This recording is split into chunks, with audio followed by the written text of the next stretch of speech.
This is it. This is the place. Movie God! Are you there? Yes, my boy. I am Movie God. Movie God.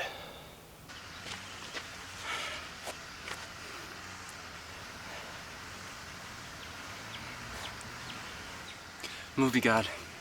Everyone loves Shawshank. It's a good movie, but it's not that good. I know. I hate it. I want a movie that speaks to me.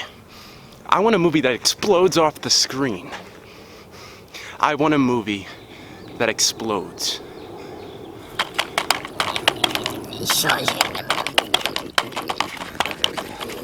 Shawshank.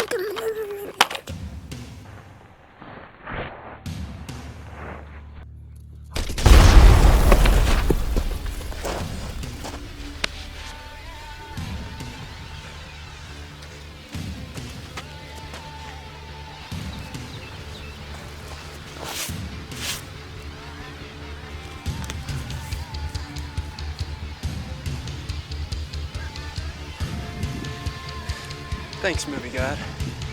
Anytime, my boy. Anytime.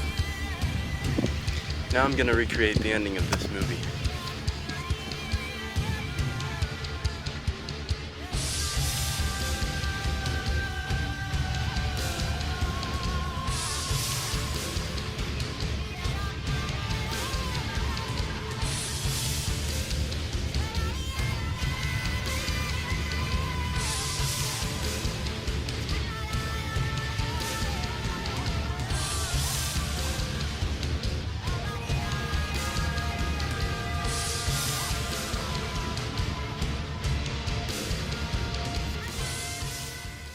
The Hurt Locker.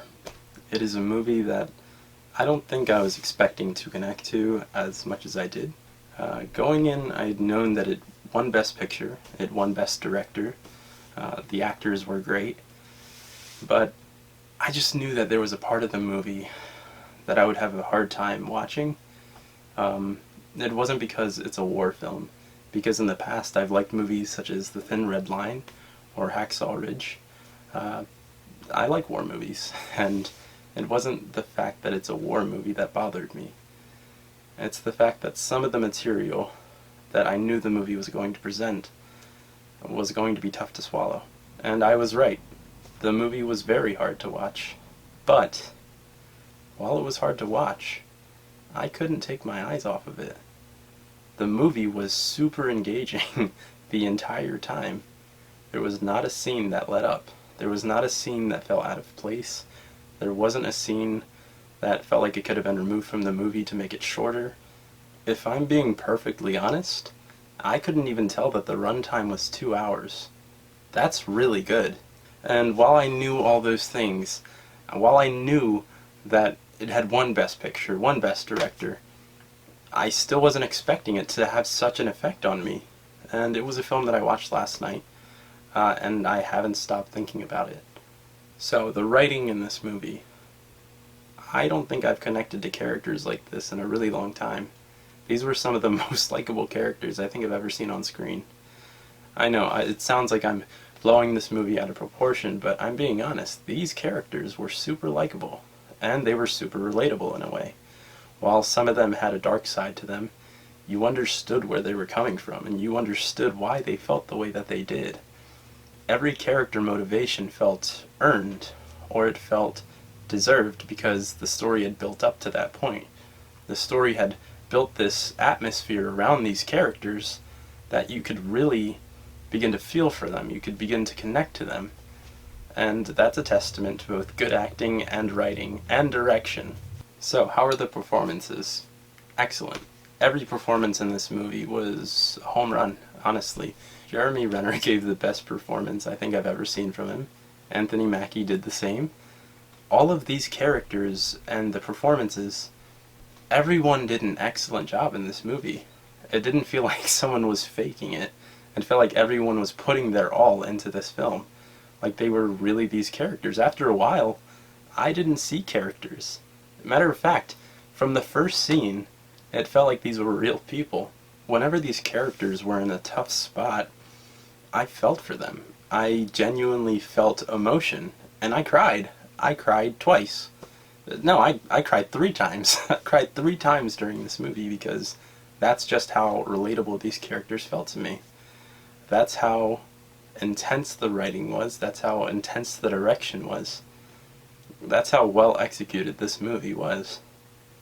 Honestly, The Hurt Locker might be one of my favorite movies of all time. How was the action? Intense. If I'm not mistaken, I think that every scene in this movie, aside from a few shots at the end, I think they were all handheld cam, and that really added another layer to the movie that I wasn't expecting. It definitely added to the intensity. It added to the character moments. It added a lot to this film. It especially added to the action, because you felt like you were in it yourself. A lot of it was brutal, and a lot of it was hard to watch, and a lot of the scenes that had to do with Jeremy Renner's character defusing bombs really made me tense up.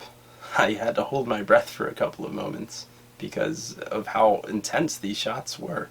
The movie had me from the start, and it didn't let up. And that leads me to one of the problems I had with the movie.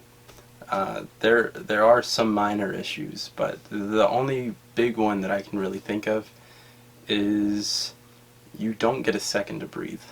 And while that's great, that means it really sucks you in, and that means it really engages you, and that's a good thing. A movie should do that, but when you don't get a moment to breathe, it makes it really hard to watch sometimes. You're holding your breath most of the movie, and once it's finally over, you get to breathe.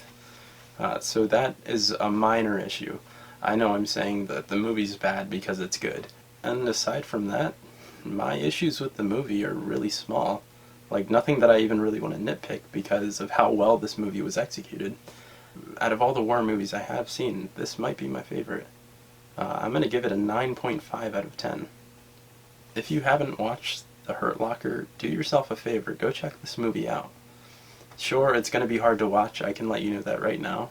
It's not easy to sit through sometimes, but if you get through it, it really pays off.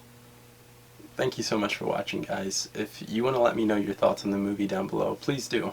I'd be happy to talk with you about it. And if you want to see more from Mental Motion Pictures, Mental Motion Facts, and Mental Motion Reviews, click that subscribe button.